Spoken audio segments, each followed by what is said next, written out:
I'm pushing up. Rotate. Bruno, they're rotating back. They're rotating back. They're gonna go. Just rotate, guys. Just rotate. Give it up. Just give it up. Nice. Rotate. Greetings and welcome to episode number 25 of The Rotation with Zhack. And ladies and gentlemen, Champs is here. We have made it the entire Call of Duty League season, recording at least an episode of this show once a week to get you caught up on all the latest Call of Duty League news, Call of Duty Fantasy, and everything in between. And I have to come and speak to you guys and say thank you for all the support that you've provided to me all season long, showing love to the show, subscribing on YouTube at Zhack16, and Spotify and Apple Podcast at The Rotation with Zhack. It has been one hell of a ride, and Champs is finally here. It's in person, it's on LAN, it's at the Galen Center on the campus of USC in Los Angeles, and I could not be more excited. And I know that all you hardcore Call of Duty fans feel the exact same way. We gotta hop straight into episode number 25 of The Rotation with Zhack, and the reason is, we haven't seen Call of Duty in close to 2 weeks. It was Major number 5 with the incredible comeback reverse sweep in the grand finals for Minnesota Rocker to beat crown champions over Toronto Ultra, and then it was a dead zone. There was no Call of Duty. It was quiet. I didn't know what to do with myself, and it's absolutely insane, but now we're finally back. I get to talk Call of Duty with you guys, so let's get into some First Blood. And what we're talking about in First Blood is the fact that we didn't know if we were actually going to have CoD Champs, guys. It was absolutely nuts. We didn't know what was going to happen following Major number 5. There was COVID that ran rampant throughout the Call of Duty League. It was compromised. CoD Champs was compromised. What a roller coaster of emotions. But finally, we get it announced that it's in person. We're competing on LAN, and the fans will be there with certain circumstances kept in mind. I'm going to take a brief pause here real quick because it is absolutely pouring in Arizona. I don't know if you guys will be able to see this, but I'm going to try and point the camera out the window for you. I don't know if you can tell, but I'm going to be quiet and see if you guys can hear this real quick. It is absolutely slamming down on my apartment complex right now. I don't know what to do. It's absolutely nuts. The rain is coming down. It's pouring, but we cannot be stopped. We got to talk about CoD Champs. So let's get back on track to the First Blood take here. Like I mentioned, COVID had me worried, and CoD Champs was compromised for a little bit. I'm going to take you guys back and give you the entire rundown if you didn't know the entirety of the situation of what was happening. So Major 5 was the first event that we've had on LAN with fans in close to 2 years, since Call of Duty Modern Warfare into Cold War, and now where we are at the stage of the season in Cold War, close to 2 years, the first in-person event where teams were not only competing on LAN, but there were fans there. And from what I understand and what I've heard throughout the Optic podcast and other members of the COD community talking, there were supposed to be some restrictions on the players as far as, hey, don't be an idiot. I know it's exciting to have the fans back. Don't go shake hands. Don't kiss babies. Don't put your arm around someone. Take pictures. Wear a mask. Because COVID is the real deal.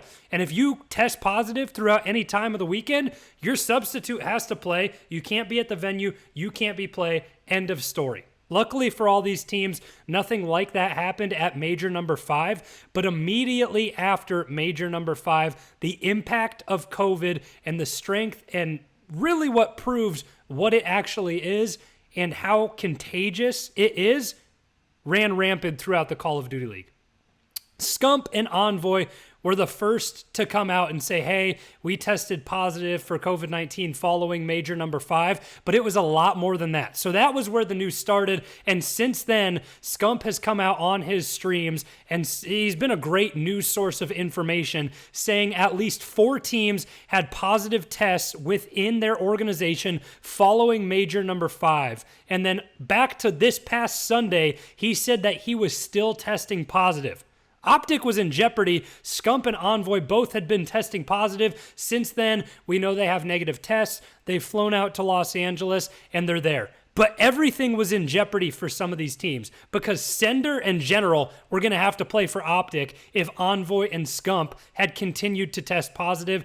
And I didn't know what these guys were going to do. And it was freaking me out for the health and safety of everyone in the world, not even just the Call of Duty League. Because what I thought here is I didn't know what was going to happen, first of all, with Champs. I didn't know if fans were going to be allowed to be there with all this news coming out. I didn't know if the tournament was still going to be on LAN or if it would be pushed to online. And I also didn't know if it would be postponed. I didn't think that would be a possibility because the Call of Duty League had already booked the venue. Like, you know how much goes into booking a venue and the logistics behind it and the money you spend to get the Galen Center for these particular days for Champs? It's not a walk in the park. Like, it's something that costs a lot of money, takes a lot of time, and it's a commitment.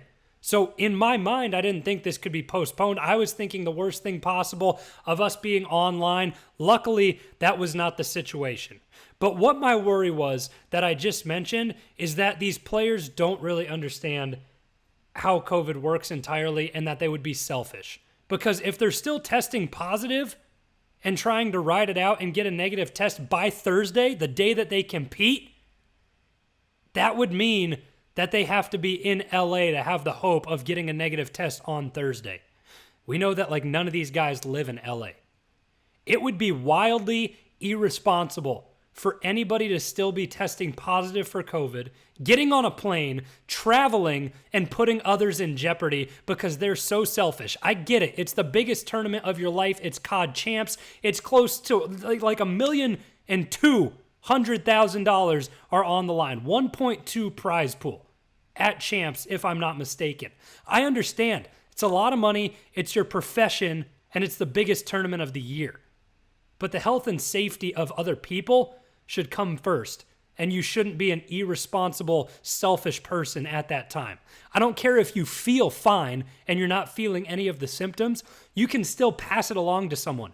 You could be getting on the flight from Texas to LA, pass it to someone's mom, grandma, whatever, and they could die because you wanted to compete at CoD Champs. It would be wildly selfish if anyone were to do this.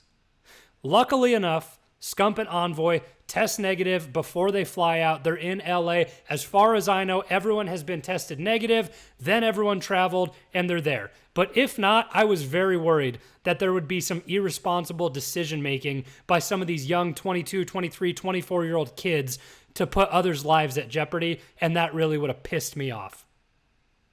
Because it comes down to health and safety. It doesn't come down to anything else. It comes to somebody else's life. Okay, it's not anything more magnified than that. It doesn't come down to politics, doesn't come down to anything. It comes down to somebody's life. And if you're selfish enough to not care about somebody else, that's messed up. That's all I have to say there. But that was one thing that was truly worrying me headed into Champs. Following all this, everything is clear for the players. Major number 5, we know event sickness is a big thing. Well, this event sickness from major number 5 happened to be COVID. Luckily, all the players have recovered. They're feeling better. I hope they didn't pass it along to any of their friends, family, anybody else involved, and they're all good now. But now they're on LAN. Now they're ready to compete. There's no excuses. There's no, oh, we're Optic. We should have won Champs, but Envoy and Scump couldn't play. Everyone's there, man.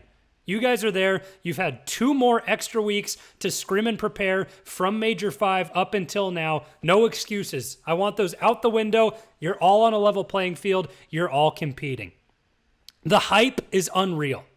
Major 5, first tournament back in 2 years with fans on LAN. CoD Champs, though, is the big one. We will have fans there. We will be on LAN, and it will be incredible. So there were some stipulations, like I said, with everything happening from major number 5, we didn't know if fans were going to be able to be at this event. People had bought their tickets for the 19th through the 22nd at the Galen Center. Now we know that it's a thing. They'll be allowed to be there if they follow these parameters and on a few certain conditions. So Champs is still on. Fans are still allowed as long as they meet one of 2 criteria. The first thing they have to do is show proof of vaccination. So you have to show proof of your vaccination, bring your card, show it upon arrival to be able to gain access and entry into the venue. If you don't have the vaccine, then what you have to do is get a PCR test or another type of COVID test within 72 hours of the tournament and bring your proof of a negative COVID test. Those are the two ways that the fans who bought their entry tickets are able to get into the venue and view it for the entire weekend. Following that, everybody must be masked up the entire event. Doesn't matter if you're vaccinated, not vaccinated, have to wear a mask throughout the entirety of the event, and I think it's a good move by the Call of Duty League. Am I still questioning, should we really be doing this with fans? Yeah, of course I am, but that's neither here nor there. What they're doing, the precautions they're taking to have people there, I think it's the best thing that they can do with making the decision to have fans and players and everybody there. So masked up the whole time unless you're getting food, refreshments, and drinking or eating, anything like that. So fans are there. Champs is back on. It's the biggest tournament of the year. I love it. I see the way this shaking down. It's going to be incredible. It will be electric. Like Major number 5 was a hell of a tournament. Might be one of the greatest Call of Duty tournaments of all time. You had the Seattle Surge upset the Atlanta FaZe and the Minnesota Rocker reverse sweep a best of 9. That can go down in history as the best event ever, with some of the coolest things that could have happened coming to fruition and happening. So we have that. I think we can one-up it and make it even better at Champs. The fans will be electric. They're going to be rowdy. They've been in their house for however long. They haven't had the opportunity to be at a LAN tournament. Now they do. They're going to be cheering for their teams as loud as they can. They're going to be rooting against the enemy, going for their favorite players. I think it's going to be wild. Could be the best event of the year. And on top of that, casters will be present. How good is that? You get Maven. You get Chance.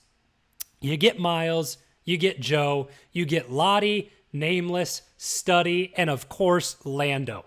That is incredible. I'm excited for all the casters to be there because it's just, they feed off the electricity and the hype that the crowd provides. When there's a big play and the crowd goes huge, that makes for the caster to make an even greater call. Everything lines up and works as a cohesive unit. So I'm so excited because I think not only will it be the best event of the season, it'll have the most hype, but it will be the best broadcast that we have seen thus far in the Call of Duty League. The stars have aligned.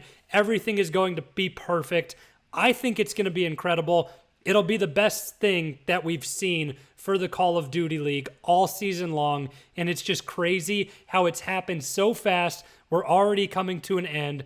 But it's starting. Like, it's here. I'm excited. I know you guys are excited. With that being said, there's a lot more to talk about. So let's get into it. The Barracks news and notes from around the league.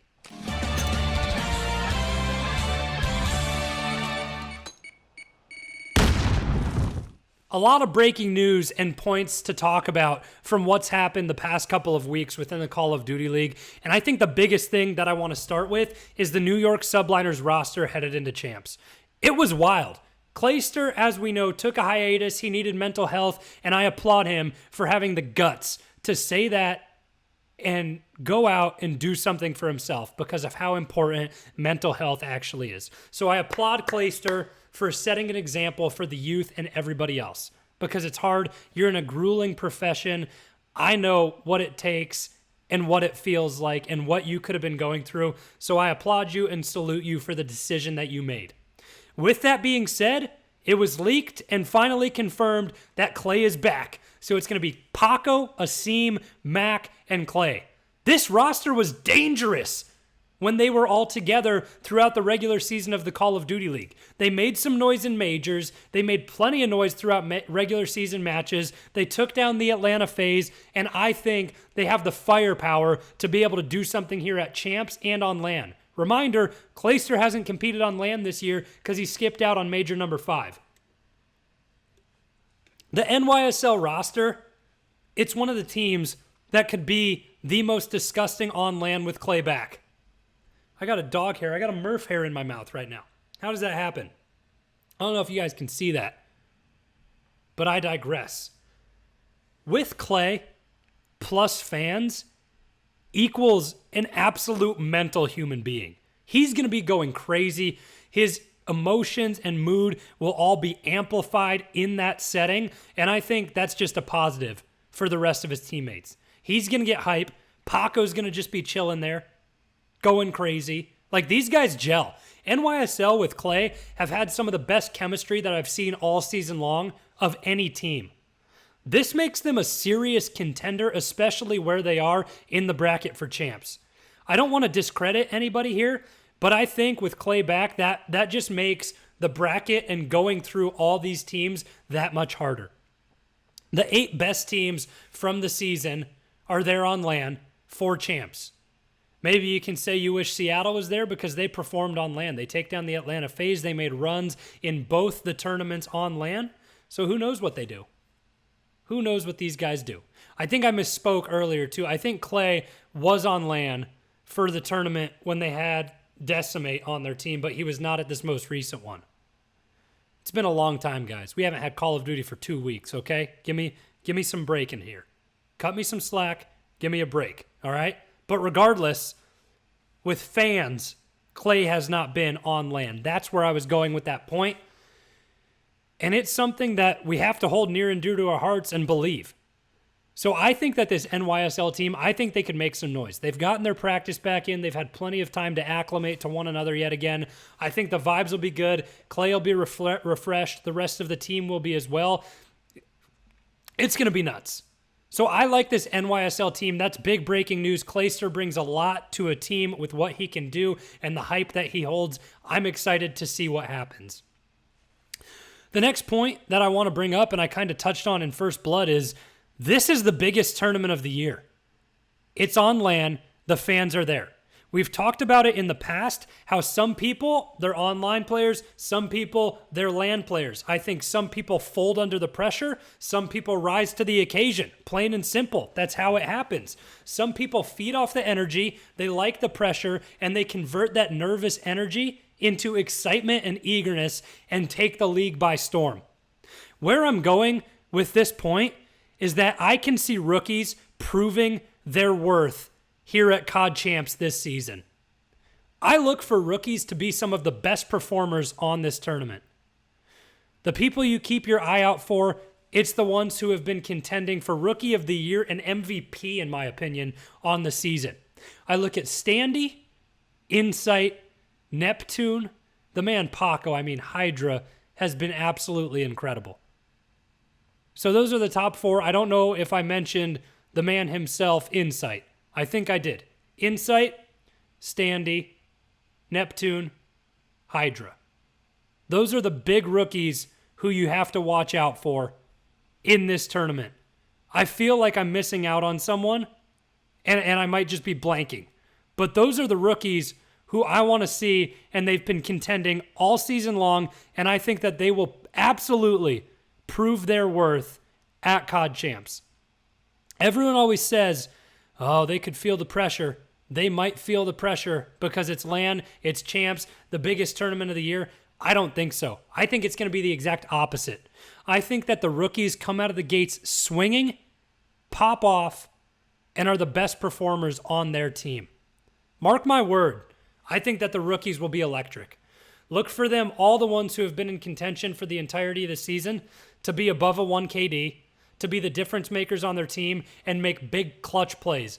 I'm talking hardpoint, final rotation, 248 to 235. Who makes the kill on rotation to win it for their team? A rookie. I could see Standy or Hydra picking something up like that. Who makes a big play in search and destroy round 11, a 1v2? Insight. You want to see Control, a big comeback, a 1v3 in Control? Watch out for Neptune. These guys all have potential to do something big, and I think that they absolutely will, given the opportunity and in the right spot with the scenario and the stage set. I think the rookies are going to be insane on LAN for CoD Champs, and they're going to make some dinero. So watch out for that. I've talked about the big points, talked about Clay coming back onto a roster and what I think the rookies will be able to do and what they're capable of on LAN. So now I think the only thing that we can do from here is hop into some predictions. Plain and simple, we have the bracket, we have CDL Pick'em. Let's get into it and make our move for CoD Champs. Got to start out in the winner's bracket here. Guys, it's here. Thursday, we're getting hot and heavy into it. We get matches in the winner's bracket with Optic versus NYSL, Rocker versus Dallas. These are electric matchups. And also, these teams from the winner's bracket, they get 2 matches. They have a chance to get hot, then go into the elimination round against the Florida Mutineers and the Los Angeles Thieves. It's going to be crazy. It's going to be hot and heavy. Let's make some predictions. I'm so excited, guys. I can't even begin to tell you. Clayster back against Optic. Oh my gosh. I think that this series will start us off with fireworks as the second one of the weekend. But since Dallas and Minnesota come first, I think we have to predict that first. I really think Shotzi is a menace on the map. Vivid has been forming into his role on the season. Krim has always been highlighted as a star player when it matters in these big situations, and Illy has been huge in S&D. But I think with the momentum, coming off the win from major number 5, Minnesota are too good. I see Minnesota taking this first map, starting us off CoD Champs with a bang, 3 maps to 1. I think the way they've been working as a team, what Attach and Major Maniac have done with their leadership, how Priesta has finally gotten to play that true flex role and say, you know what, I'm going to fry with the Krig this map, or hey, I'm going to run and gun with the 74U. They are letting him do what he wants on the map, and Standy is opening up so much for the team. I think Standy counters Shotzi in this situation. Everybody else plays their role perfectly, and the Minnesota Rocker come out of the gates swinging, winning their first map against the Dallas Empire. This next series, I easily see going 5 maps, but I think Optic has cleaned up their search and destroy just enough on the season, and they'll be able to get it done. I think that Optic, this is one of Scump's best seasons ever. I'm not lying to you. I have watched the guy for years and years in competitive Call of Duty, and he's looked different. Say what you want about Cold War. It's a crap game. It's a good game. Whatever you think, Scump has been disgusting. He's been frying on it. It really comes down to the ARs on this team. We've seen just well-renowned history of Dashy and Formal being slow to get started in tournaments and slow to get started on maps. If they can come out of the gate swinging, play well, find their role, get a good hard point started off against NYSL, I think that will build some confidence for them and be able to get it going. If the ARs for Optic are slow to get going in this series, like what we saw Formal do when Optic lost their final match in Major number 5, when he got absolutely obliterated against Ultra, then they're in bad news and this series goes the other way, and I think NYSL wins it. I'm relying on the ARs of Optic to come out swinging because I think their SMGs win the battle. I think Hydra plays well enough to get it done, but Asim, it can be a toss-up. Clayster and Mac versus Formal and Dashy. I think I give the edge to Optic in this matchup, but who knows with Clay coming back. I think it goes 3-2. Optic take the SND, and that sends NYSL and Dallas into the losers bracket. This gives us some spicy stories. The first one, I have to... I'm smiling and highlighting the matchup at 4:30 here with NYSL versus Florida, but we have to start with Dallas and Thieves. I really think we could see an early exit from the Dallas Empire in Champs. I think the LA Thieves are one of my underdog teams to get it done. Slasher shows up at Champs. Kenny is disgusting in boots on the ground, and I just really like what Draza does. And John, he has the X factor. You see him in every interview. The guy doesn't talk. He's a cold-blooded killer. All he cares about is winning Call of Duty tournaments. He's done it in the past. Him and Slasher on Team Envy have been great. He's been an MVP and a Call of Duty champion. He's had time to get acclimated to this roster. I think that the LA Thieves get it done, and it's going to be in a wild fashion in a 5-map series against the Dallas Empire. Something in the back of my head is just telling me that LA Thieves can beat Empire. I really don't want it to happen that way. I've liked Empire all season long, but I think their opportunity to repeat as CoD champions, it's just not there. So I think they lose back-to-back matchups, and man, it's tough to say and put them in that category, but something about this LA Thieves team just makes me believe in them.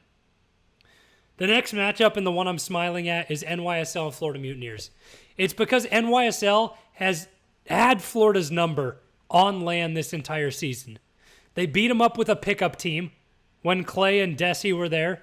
I don't know how they got so good in Search and Destroy, but that was the first time on land, and NYSL beat Florida. And then this past tournament, they have Diamond Con onto the team, who's played with them before, but it's a new face from Clay, and they beat Florida again. I think with Clay back, everyone there, NYSL get the job done. I think Florida can take the SND, but I think the respawns ultimately go to the NYSL. They could also win the SND and give up like a control to Florida. They can really go either way. It's a toss-up in that situation, but I have the subliners taking down the Mutineers and advancing to elimination round 2. That pulls us out to the early day winners round 2 on Friday, and the matchup starts with a rematch of the reverse sweep fashion, Toronto Ultra versus Minnesota Rocker. Anticipate fireworks.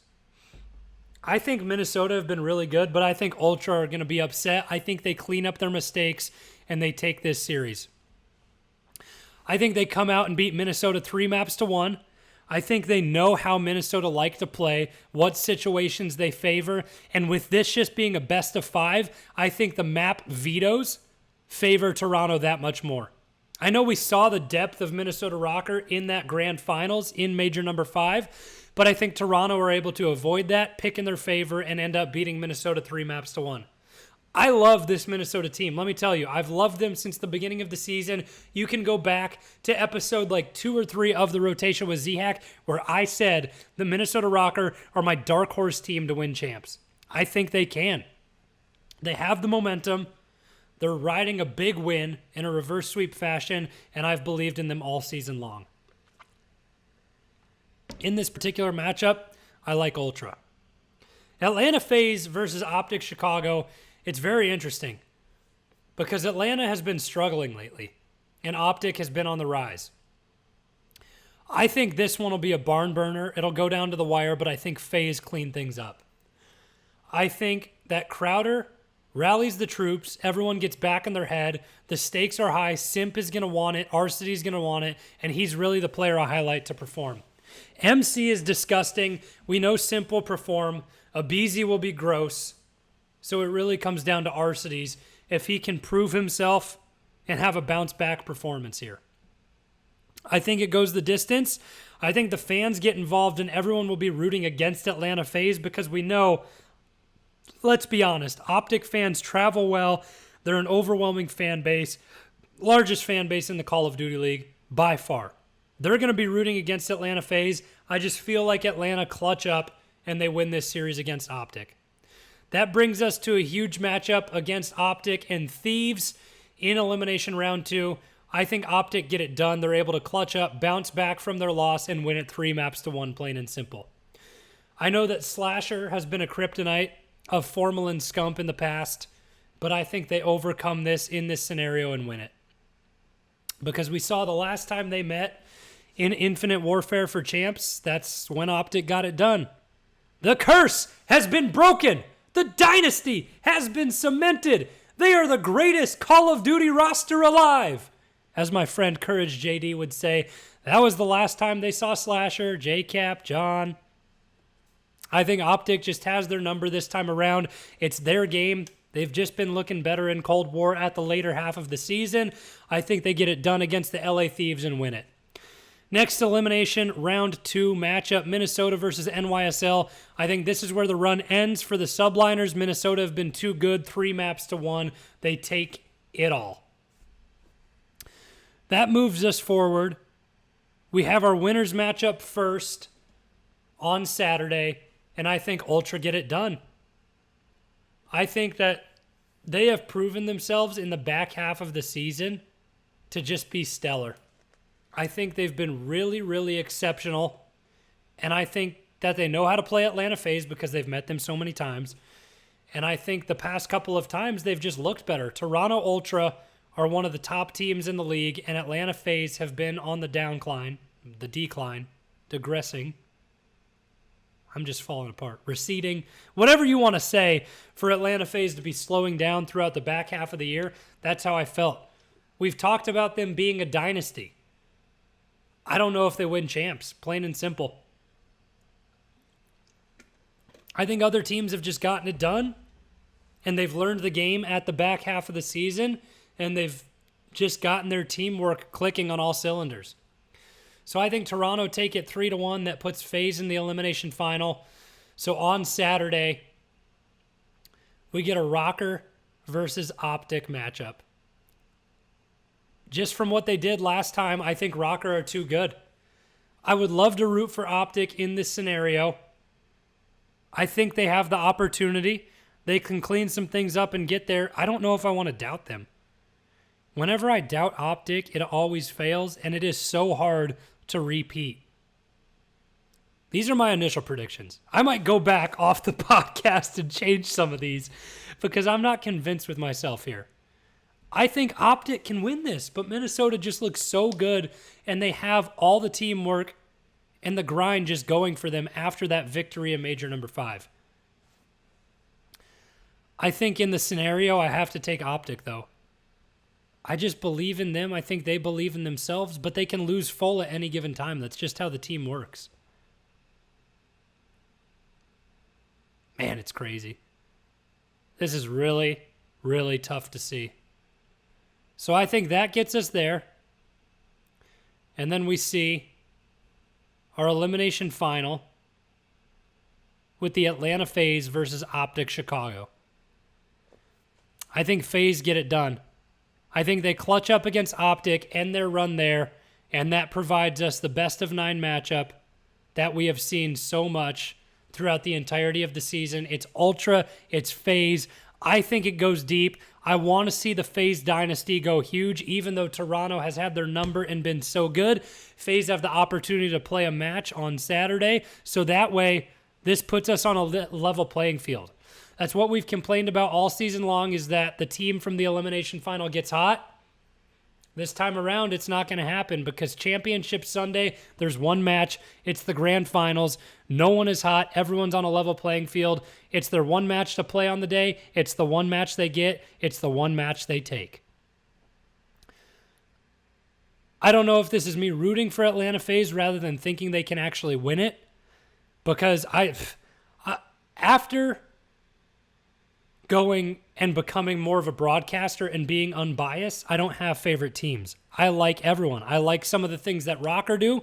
I like what NYSL have. I like the story for Atlanta FaZe. I like Optic, and Toronto Ultra have just proven themselves to me all season long. Let's get this straight. Any team can win CoD Champs this year. All of these teams will be competing at the highest level, and it's going to be the most competitive tournament of the year. On LAN, fans involved, anything could happen.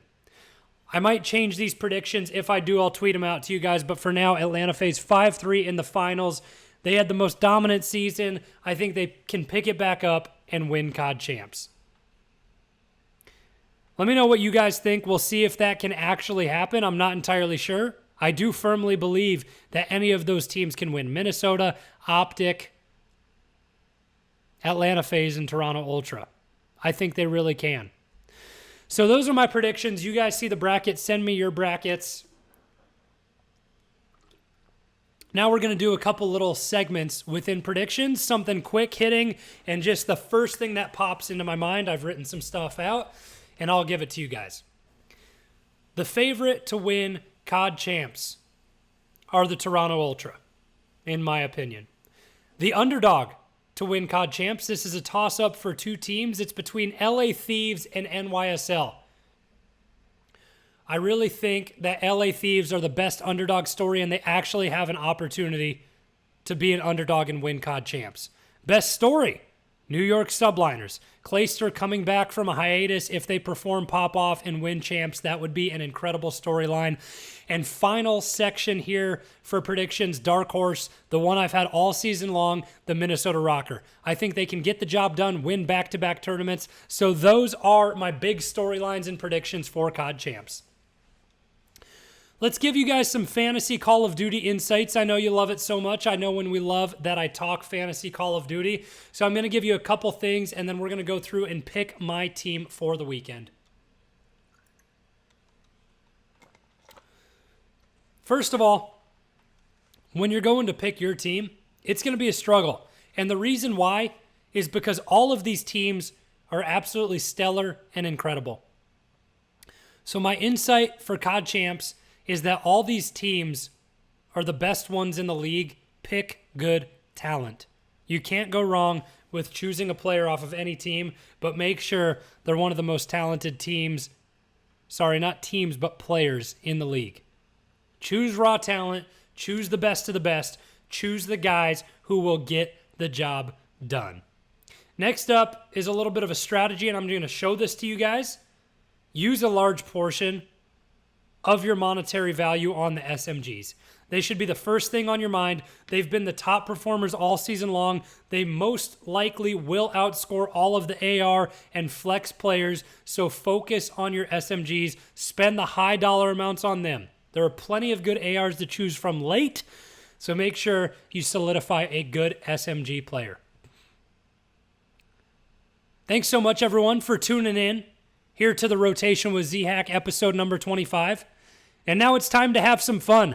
We are going to draft our Draft Royale team, courtesy of Draft Buff for CoD Champs, and I'm going to bring you guys along for the ride. You're going to see the strategies that go into it, the tips and the tricks that I have. So without further ado, let's hop in to me picking my fantasy Draft Royale team for CoD Champs. It's the biggest tournament of the year. It's the most exciting tournament of the year.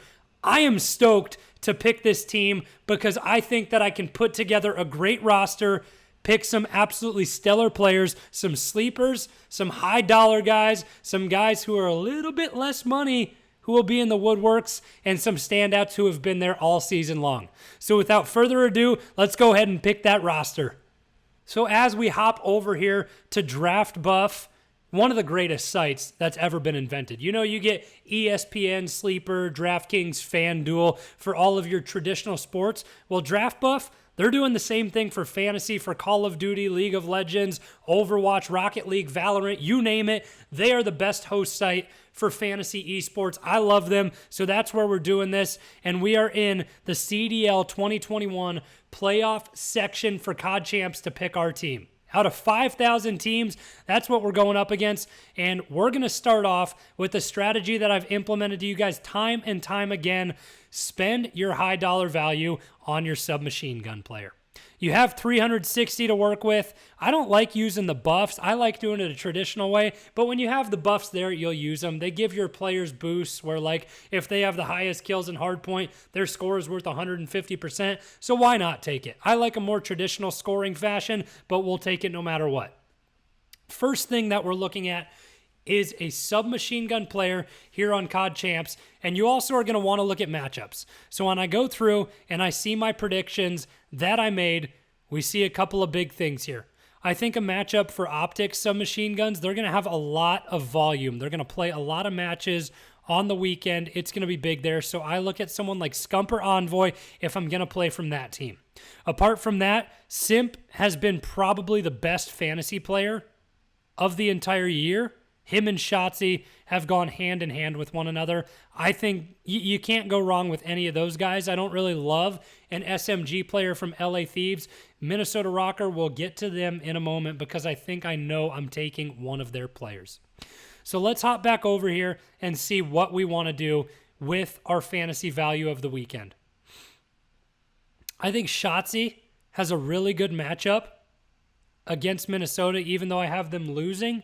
And I have them really going back-to-back losses. So that kind of scares me, having them lose both to the LA Thieves and Minnesota Rocker. So my high dollar value that I take is a guy who's been consistent all season long. He's going to be there, and it's on a team who struggled, but I think it's going to bounce back. That is Simp from the Atlanta FaZe. He's the first guy I want on my roster as the SMG. Next up, I want to take another SMG player who's been stellar throughout the entirety of the season here. Sorry, I accidentally clicked on a team there. So it's a utility player. I'm getting out of these high dollar value teams. And I scroll down and I want another submachine gun, and he's coming at a great price, $58 you can get him for. Look at what Standy has done throughout the regular season. He's been absolutely incredible. We only see what he's doing for champs here, but I can assure you throughout the regular season, he had some of the highest scoring points in the league. He starts off against the Dallas Empire, but he's been great all season long. Rookie of the year type player, in my opinion. And I think that you have to go along and take Standy as one of your other utility players.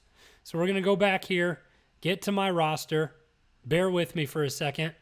So I lost Simp there. Sorry, I clicked on a couple wrong things.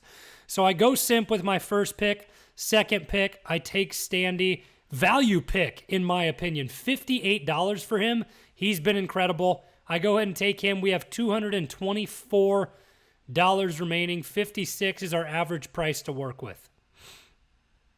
I think you can get away here with another really good submachine gun player. Scump only costing 67. I think he's a guy to look for here, and I really like how he's been playing all season long. He's come back, popped off, and he's one of the greatest SMG options that you have. This is a stellar lineup and a couple good value picks to begin with. Simp, Standy, and Scump. Like I mentioned in the previous segment of the rotation with Zhack, SMGs have been some of the highest scorers all season long. They get the job done. They slay out. I like them. Now we're going to go and we're going to pick our AR player. And I think there's a couple more good value picks. You have to look at matchups. I want to see guys who can roll deep. Dashy is one to highlight at $56. Arcides has been struggling of late. Not sure if he's going to bounce back. Should we take Methods? A guy who's not even going to play? That's just classic to me. Illy and Crimsix are there. Mac is someone to highlight who has been special for a large part of the season. When he has played, he has been good. So I think there's a couple of different ways that we can go here with your AR. I think the first thing I'm going to try, and this is where a big strategy, guys, your first pick doesn't always have to be your last pick. You can throw someone in your roster slot, delete them, and work around budget. So the first guy I want to throw in there to work around budget is Insight.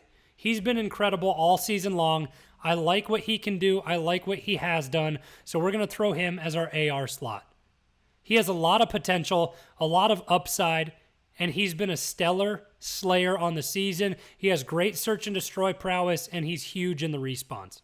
So Insight is the first guy I'm testing out in the AR slot. Then we look at our utility. For the utility, our budget that we have left to work with is 95 between a utility and a player. So we might be trying to get some more value here. And this is when we can slide down the board and look at what we find. Our average is $47.50 a player. And there's a couple guys who you can highlight. Another big SMG, I've had my eye on Hydra this entire time.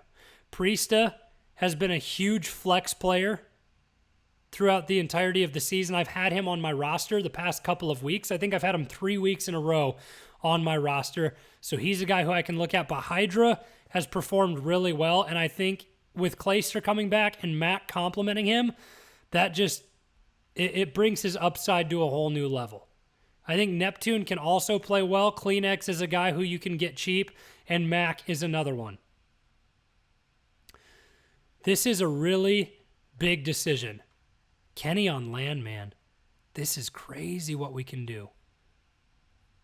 So let's try and have some wiggle room here and put Hydra in the roster first. So 53 for Hydra leaves me with 42 for the team. Let's see what we can get for 42. Oh my goodness. Holy cow. That's incredible how it works out. Guys, this is, you heard it on the rotation with Zhack.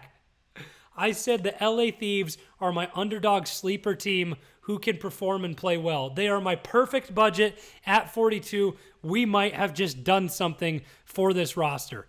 Perfectly hit it with $0 remaining.